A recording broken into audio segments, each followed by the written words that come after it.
black man. What? I guess you guessed it. I need some justice. After 40 years, I believe it's absolutely clear. You oppressed me. You subjugated me. You devastated me. You almost broke me. I'm a black man doing the best I can.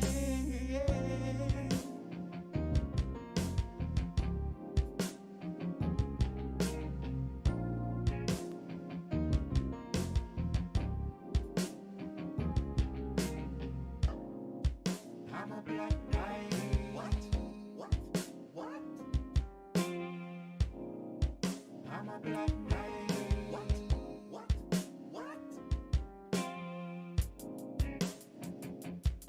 One mic going live in 2 minutes.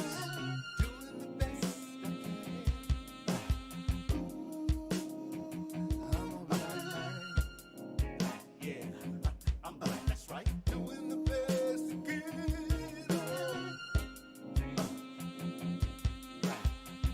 I'm a black man.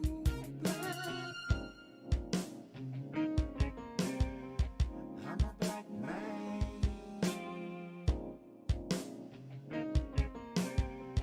I'm a black man. I guess you guessed it.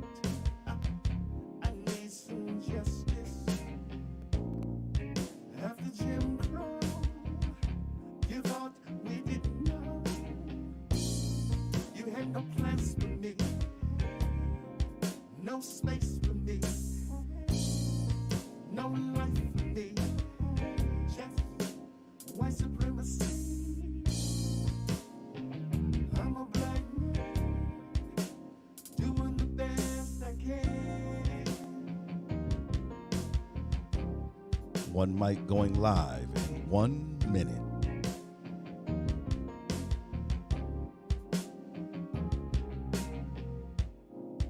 I'm a black man.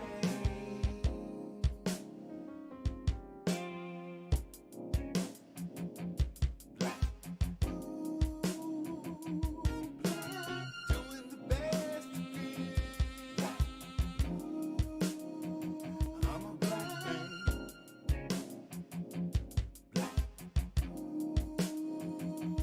I said I'm doing the best I can. Yeah. I'm a black man.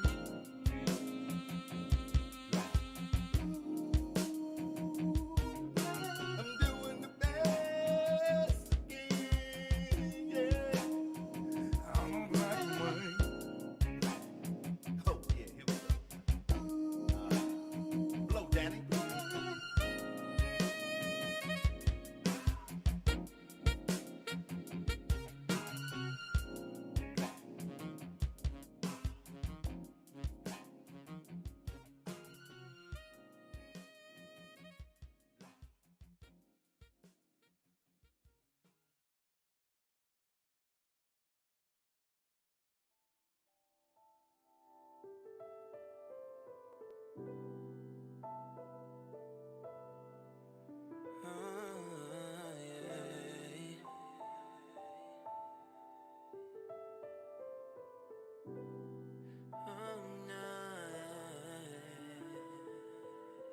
One mic, one voice.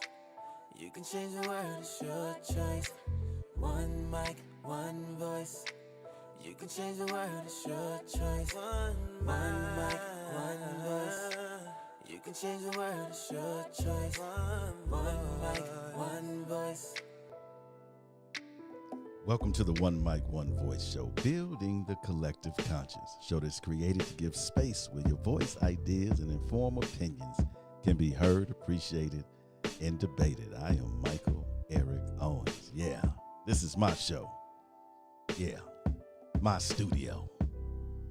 I had to do it all myself, folks. That's okay. We keep this train moving on down the road. I'm glad you could be here with me today on this chilly sort of day. It's not too bad. You know, I'm from the Midwest, so I should be used to this type of weather. But folks, once you get out of it, you know, you get, as they say, you get kind of soft. I hope you had a great holiday. You know, we are still locked down, as they say. Some of us. I mean, there are some people out here carrying on as if things are normal, and they're not normal. And I just, you know, what has come to mind this over the course of this, I guess, past month or so. It's been a month since the election, and I must admit, I'm really discouraged by the lack of social justice engagement and conversation. Matter of fact, this podcast is titled Social Justice Anyone? It's a question. Social justice anyone? Since the election of Joe Biden and Kamala Harris, I see less and less engagement surrounding social justice on social media in the mainstream media. Less and less of it. Seems like it's disappeared. Has the presidential victory of Biden changed anything? Now, again, I don't want to seem like I'm raining on anyone's parade. But, folks, we have to stay awake. We have to stay engaged. You see, nothing has changed yet. Do I remain optimistic? Well, you know, I have to. You know, while I breathe, I hope. South Carolina's motto, which I love. But think about it. At the current moment, the one-term president, the OTP, is actively trying to overturn the election. Has been for a month. And where's the outrage that we saw during the summer of protests? He's actively trying to overturn that. Do you know since 2015, fatal shootings of Black Americans remains the same. Nothing has changed. And the fact that some of you have seemed to think we've had a victory. Have civilian attitudes or behavior toward Black and brown people changed? Since the election, Black men have been killed. Did you hear about this guy, Aiden Ellison, this 19-year-old kid in Oregon? Was playing his music, and this 47-year-old guy, I won't even mention his name because he's not worth giving air to, but he shot him and killed him. Imagine that. This just happened over Thanksgiving. You see, it takes more than simply marching or being outraged. You see, when the lights and the cameras are there, I mean, it's easy. It's easy to be engaged. It's easy to see the wrong and the ills of America when it comes to social justice. It's easy. But when the cameras go away, the lights go dim, who is still there? That's the question. Who is still there? And many of us are not there. You know this. Almost 75 million people voted for the one-term president, the OTP. Nearly 75 million. I didn't say thousand. 75 million people. And during this time period, you know, I was listening to a British scholar, and he was talking about how, you know, he took a stab at the Electoral College, which I'm right there with him. But he said there's no other democracy on the planet that allows for this extended period of time from the election to the inauguration. And he said, just think about the damage Trump can do. Okay. So he is currently the OTP, dismantling our government institutions from the military to national security agencies to environment regulations. And the experts say, these are the people that know how difficult these things can be. They say it will take years, if not more, to undo the damage that this man is doing in the weeks before he make his exit. But we're quiet. But we've went back to our own little comfortable lives. Well, some of us don't have that luxury to go back to our own comfortable lives. Some of us were born to be part of the fight. This man is dismantling the government as we speak. They said he's raised over, $207 million through this campaign or legal challenge but he can use the money for anything. I want to go back for a second to this almost 75 million people. What can we determine about these individuals? See, what people would like for you to think is that, yeah, I simply voted for him because the economy. Oh, I like the fact that he protects Christianity. Folks, those are code phrases for 7 key things that I'm going to give you. When someone says that they voted for him for whatever reason they give you, that is code language. And so you can decipher through the code. Let me give you a description and blueprint. Now, see, people are going to get mad at me because they're going to say, now, listen, I'm not racist and I don't. Yeah. If you put someone in power that has racist views, a demagogue, don't you bear some of that responsibility? Maybe it is you that should clear your name. Maybe it is you that should dispel this characterization I'm about to give right now. Maybe that's not up to me. I mean, you want me to give you the benefit of the doubt.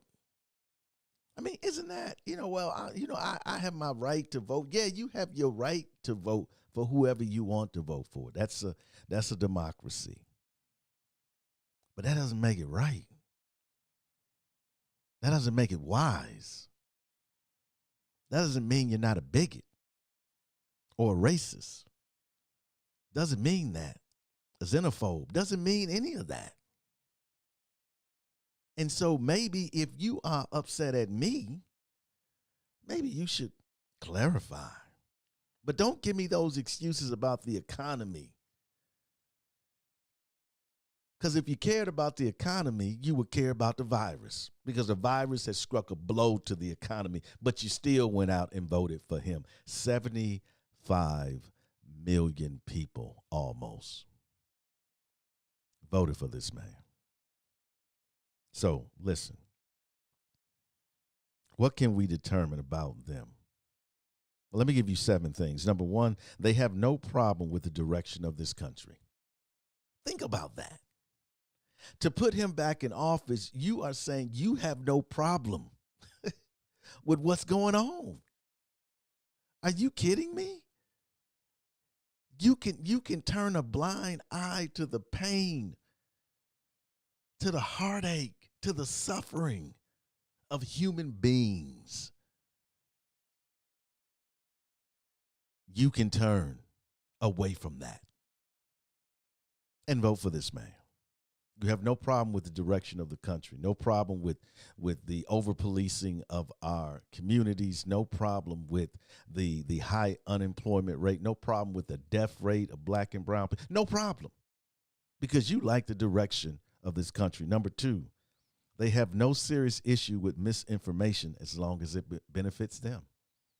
In other words, you don't care about truth. This man lies every time he opens up his mouth. And you put him in office. How do you justify that? Many of you are running around here talking about, you know, Jesus. Many of you are this Sunday, some of you are watching, you're probably watching your service on the internet, or some of you, as at Victory Church in Tulsa, go into the house and you say you praise him, but you don't care about truth. Didn't he call himself the truth? But you don't care. Okay. Number three, they don't care about racism or social justice. Those 75 almost million people do not care about racism and social justice. You can't vote for a person that says there's no systemic racism whatsoever, that justifies every police killing of black and brown bodies, and say you care about social justice. You can't. You can't do that. Number four, they give little or no thought to the suffering of people who don't look like them. Well, we call that empathy. They have no empathy. You said, well, hold on, Mike. You painting a dark picture. Yes, I am. Because he's a dark man. So you see, it's not just the thing about the one-term president. It's not just to say that he has poor leadership, or that he's not a people's person. You know, you can say that about some leaders out there. Their leadership style is just not my style. Or you could say, you know what, his agenda is just different. No, he's evil. And I don't say that lightly, but he's an evil person. He's not a good person. He's not a good human being. When you don't care about the least among us, you're not a human being. If you can't emphasize or empathize, with people, if you can't envision yourself in their suffering, you're not a good person. He's a narcissist. He's a sociopath. He's a demagogue. He's a terrible human being. And I take no pleasure in describing this man like that. But I didn't write it. I didn't do the blueprint of who this person is. This is what he has shown us. And for those of you who support him, you support this. You can try to, make up all of these different excuses for him. But this man is 70-some years old. And if you don't think a person is 70-some years old should be able to speak their own mind, and that I don't know. I know they're on a different universe, because they are. Number 5. They don't care about children being put in cages. This is the group that talks so much about we need to get rid of abortion. Talk so much about life, the right to life. So much about the sanctity of life. But you don't care about children being separated from their parents, put in cages. You don't care. Why? Because you voted in the man that called for it. Yes, that's what your vote was for. Remember, I want to keep things the same way. I want to continue on this path. You didn't vote and tell him to change. You didn't vote and say, I want him to do something different. You didn't vote say, I want him to tell the truth for the next 4 years. You didn't do that. You voted and you said, this is what I want. Kids. Yeah. You know, I wonder, I say, you know, how can they not have a problem with that? But then I realized they're immigrants. And they're black and brown. And then it falls right in with their narrative, with the theme, right? That yes, I'm concerned about life, but not really black life. Not really brown life. Well, I'm not really even concerned about LGBTQ plus life. I'm concerned about heterosexual white life. Folks, if we have learned anything, if we've learned anything, is that we can't dance around this issue any longer. I ask you the question, social justice, anyone? Who is still in the fight? Who is still having the passion and the commitment? Where are you? Because it seems when the cameras and the lights are gone now, guess what? You go back. Yeah. But those of us who remain, right? We're trying to awaken you again because somehow your wokeness, I'm going to talk about that here in a minute. Let's go on. Number 6, they don't care about the 270,000 COVID-19 deaths. But they call themselves patriots. You know, a true patriot is someone that fights alongside their fellow citizen.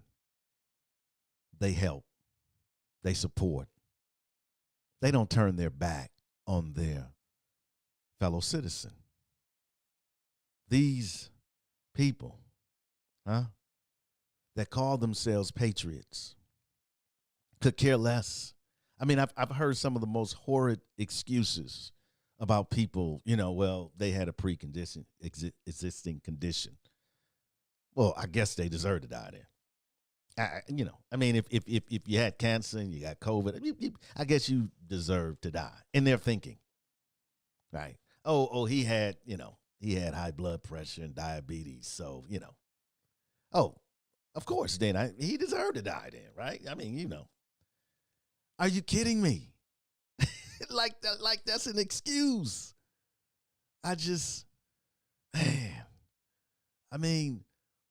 What is going on in their universe? And I did the podcast. I really encourage you to go listen to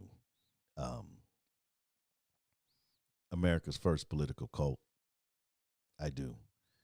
And folks, do me a favor. Hit the subscribe button down there. Hit the notification so that you can get the latest and the greatest from the One Mic, One Voice show. And number 7, let's wind this thing up. Number 7, they care more about their personal freedom. Personal freedom. It's kind of a weird way of putting it. My personal freedom.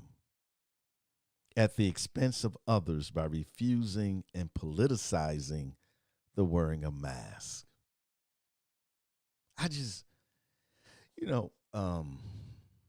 This is when America becomes such a silly country, such an immature country. When it comes to guns and now masks, so immature that we can't even have a discussion because the OTP politicized the mask early on, made it a sign of weakness. And so his followers don't wear it, right? And those of us who believe in science, in modern medicine, in the experts, we wear them. And somehow, this idea of my personal freedom, that if I have to wear a mask, somehow you're infringing upon me. When it's the patriotic thing to do. It protects yourself and your fellow citizen. But no, folks who voted for this man could care less about your safety, my safety. They can wrap it up any way they want to. They can give you excuses. They can lay it out to you any way they want to. The bottom line is they don't care. Again, we have to start having real conversations. I hear all this talk about, well, we need to compromise. Can you compromise when there is no truth? Can you compromise when there is no agreed upon facts? Is it possible to compromise when I say, you know what, it's raining outside, and you say, no, it's not? I said, let's put the car up because a storm is coming. You said, no, the storm is not coming. Can we reach common ground when we can't agree on a certain set of facts?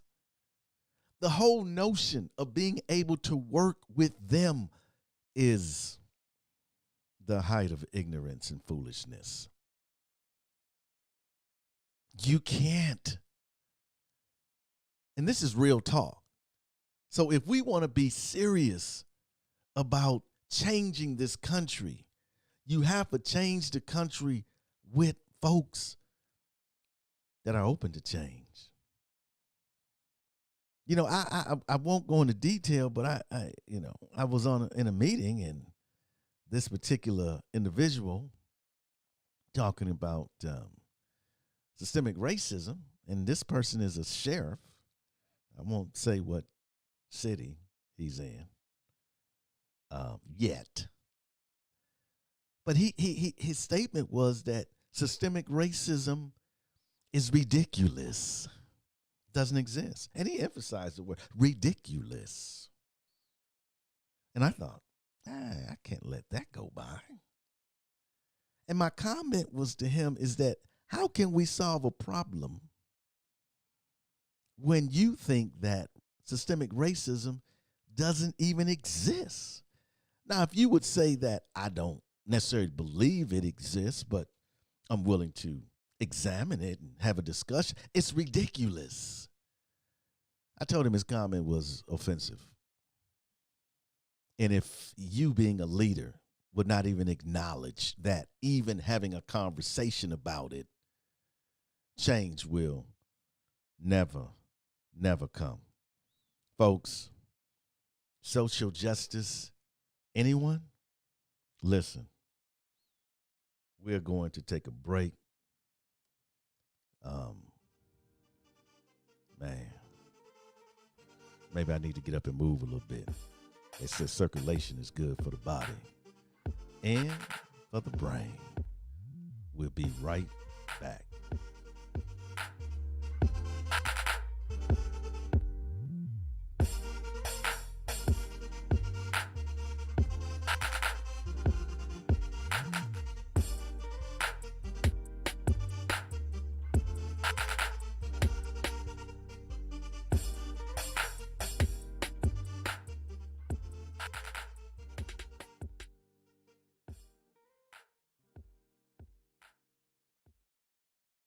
This is Michael Eric Owens, host of the One Mic, One Voice show. I want to give a shout out to all of our listeners all across the globe. Thank you for your undivided attention and for your conversation. You can catch us every Sunday on YouTube, 12:30 p.m. Central Standard Time. And you can also catch us on Podbean, Stitcher, Spotify, iTunes, on any one of those lovely, wonderful podcasting platforms you love to listen to. Please always remember, you can change the world. It's your choice.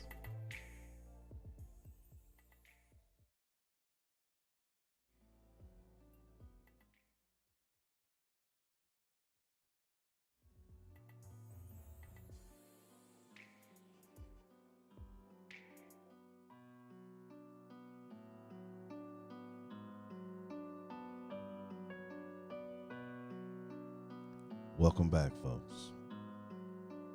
So this is America. So again, I simply ask the question: social justice, anyone?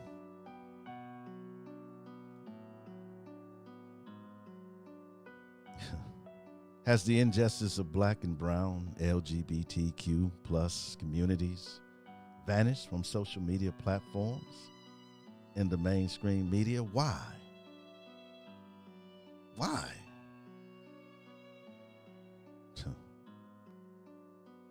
You see, the conversation and the job ahead of us is too difficult. Many don't have the heart or the will. Yeah. They don't have it.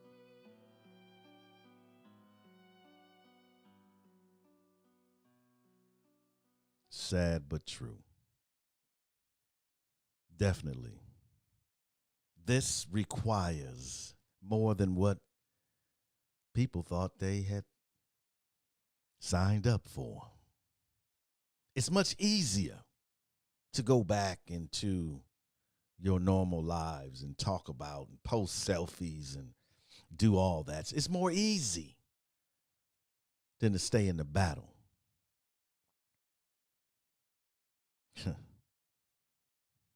This begs another question. Have you allowed for these platforms, these social media and the mainstream media, to shape or in some cases tell you how to view the world? And this is what is most dangerous, is that the only reason you are motivated is because you saw Brother George Floyd.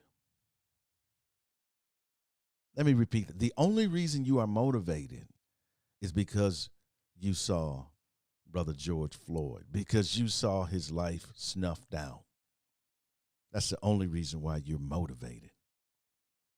You see, the problem with that is it was probably the most grotesque thing that a human being could witness.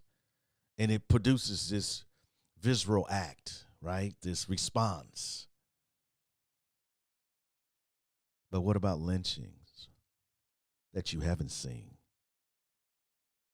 What about those ex-slaves that was put in that convict leasing system that worked day and night and many died? What about those sharecroppers that were working that land and were swindled and had nothing for their family when the season after the harvest came in? What about that black person that was told, get to the back of the bus? What about that humiliation that I had to get my food from the back? What about that fountain that I looked at that I was forbidden to drink from, or that bathroom that I couldn't go into?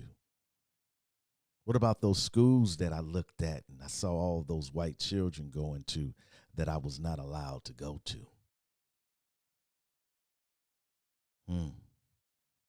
What about those dogs being sicked on those civil rights workers, those children? What about the bomb that killed those beautiful girls in the church? All the church burnings. What about Mother Manuel when Dylan Roof went in there and sat in Bible study and then murdered all of them? What about Michael Brown, Trayvon Martin, Walter Scott? The list goes on and on. Breonna Taylor, Quan McDonald. The list goes on and on. You see, this is not about one incident. It's not a time stamp. This is about generations of black and brown people. What about the Trail of Tears? When the native folks were kicked off their land, heading to Oklahoma. The land run when you took land from them. What about when you drilled on their sacred grounds? You see, it's not about one incident. It's about generations of suffering. It's about being born a slave and dying a slave. Yeah. So what's shaping your commitment? You see, many of you don't have the knowledge to know how deep it hurts, to understand how deep the trauma goes. You don't have it. And many of you will be overwhelmed by it. This you know, so you run. The first opportunity to put it aside, America puts it aside.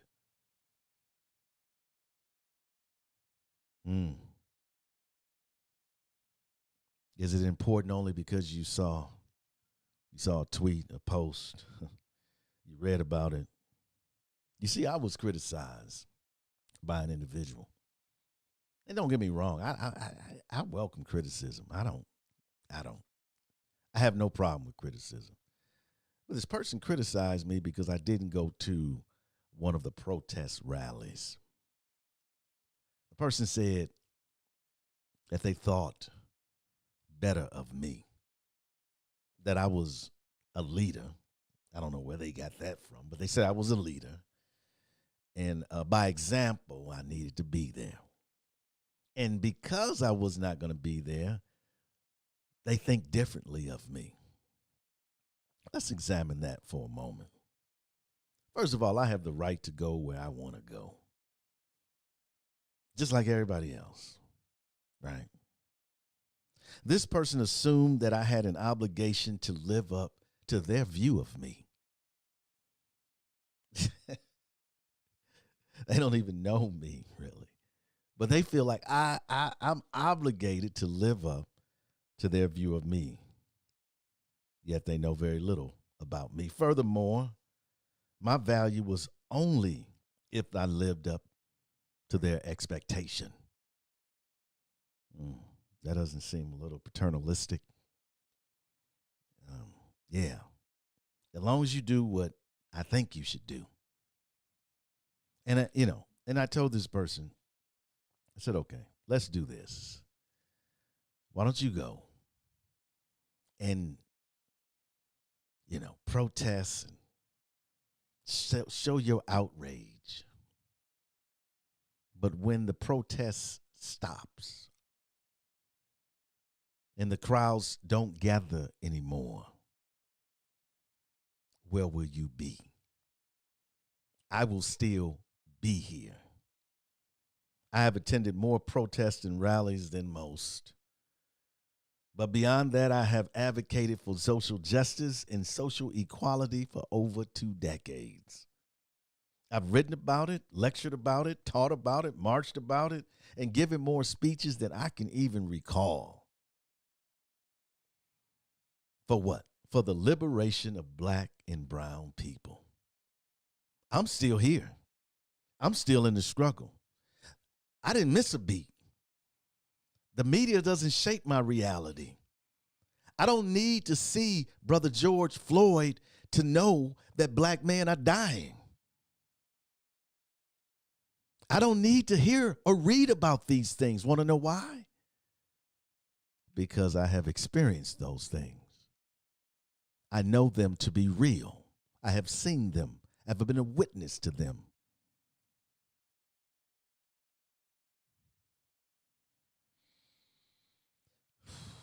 Lastly, do we think for a second that the criticism matters to anyone in this struggle?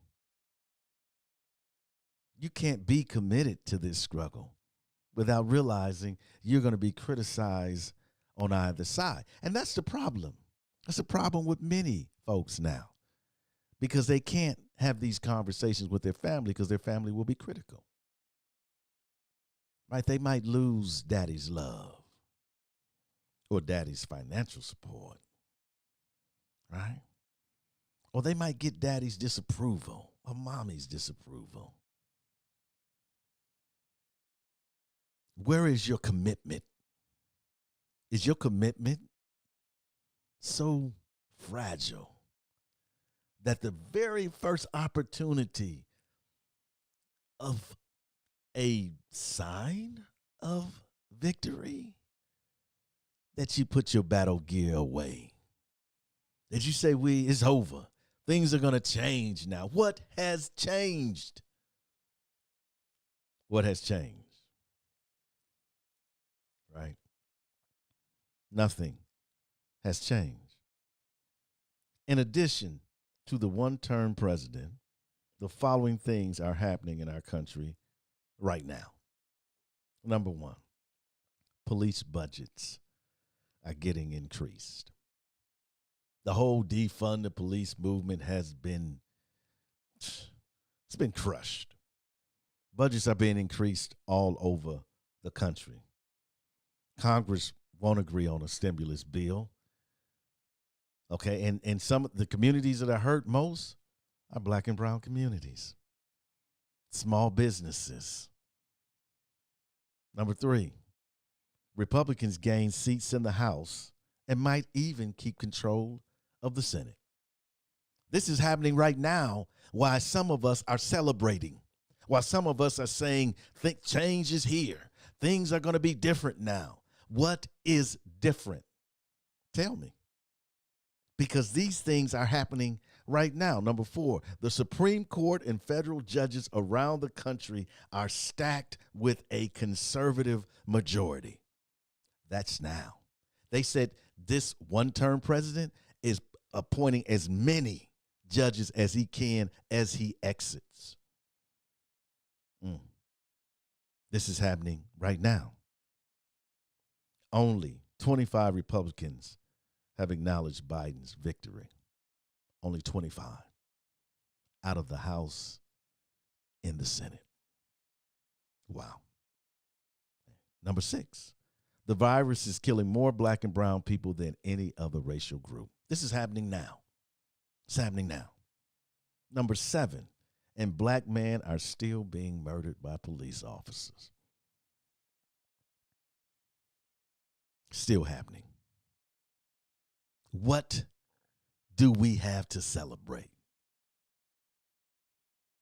I mean, I remember a story from the Good Book. My father used to call it. This man was very wealthy. And this man had built for himself, many barns and so forth. And he said, I'm going to drink and be merry. In other words, I'm going to celebrate. But the Good Book says, thy food, your soul is required of you tonight. What is my point? My point is we cannot wait. This is our moment, our time.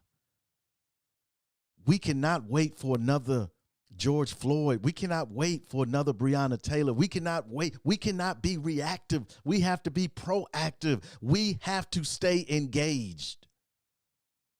But many of you don't understand that. I get that. I get that because you have somehow self-proclaimed yourself an activist and a leader, but you have no direction. You have no knowledge. You have no you have no strategy, because what you simply seize the moment. You were happy that the camera was in your grill and you just seized the moment. But now that the camera is gone, you're standing there lost. And your efforts have changed nothing.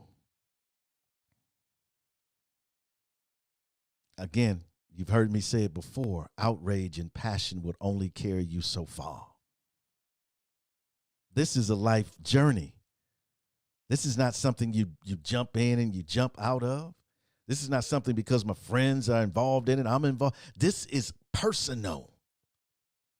You are committed yourself to the social justice and equality of people in this country that deserve to be treated as human. I ask you today to return to this commitment. Maybe we call it your first love. You remember that first love? Yeah, return to your first love. This social justice. Return to that passion, that outrage, but return to it because you are committed for the long haul. I hear how young people, I want committed young people. I'm not interested in an event. I'm interested in a journey. It is not about protests. Matter of fact, a protest is a reaction. It's not being proactive. To stay engaged and at a moment express your outrage. It's okay to be outraged at moments. But that's not the foundation. The foundation is our belief in equality for everyone. Everyone. Equal access for everyone to education, to an economic future, to opportunity for everyone. Not just some, but everyone.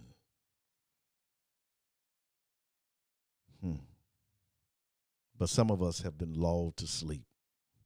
We're out. We're on the couch. We had too much to drink. We're gone. They done got us drunk. And, you know, Biden's election has got us drunk. Yeah, we laid out. The room is spinning. And we just want to stay there. We don't want to get back up because it's too hard. But I thought you were woke. Isn't that what you said? You said, I'm woke now. Well, show me your wokeness. Show me your tenacity. Show me your commitment. Show me. Because I've been here before. I've been here before. I don't need you to continue on. While I desire for you to be with me, there's strength in numbers. I don't need you, because regardless of what the level of your commitment is, that doesn't matter to me.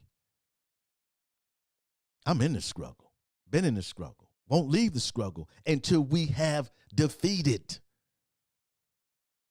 this thing called injustice. I don't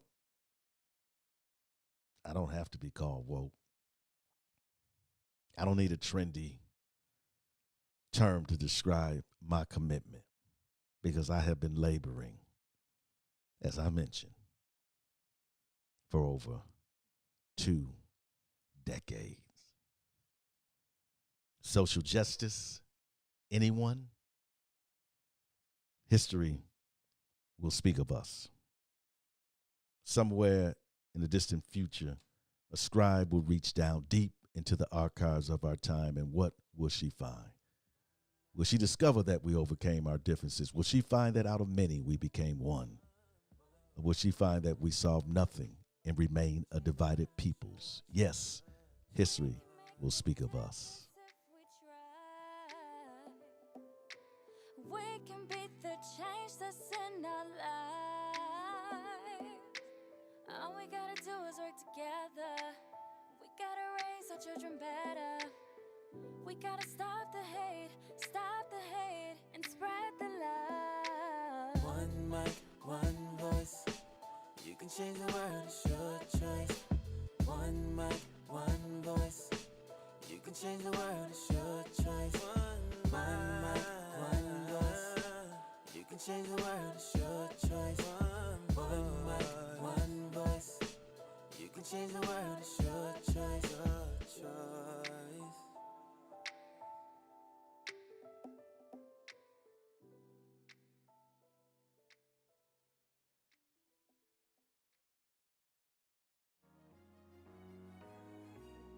Thank you for downloading the One Mic, One Voice show.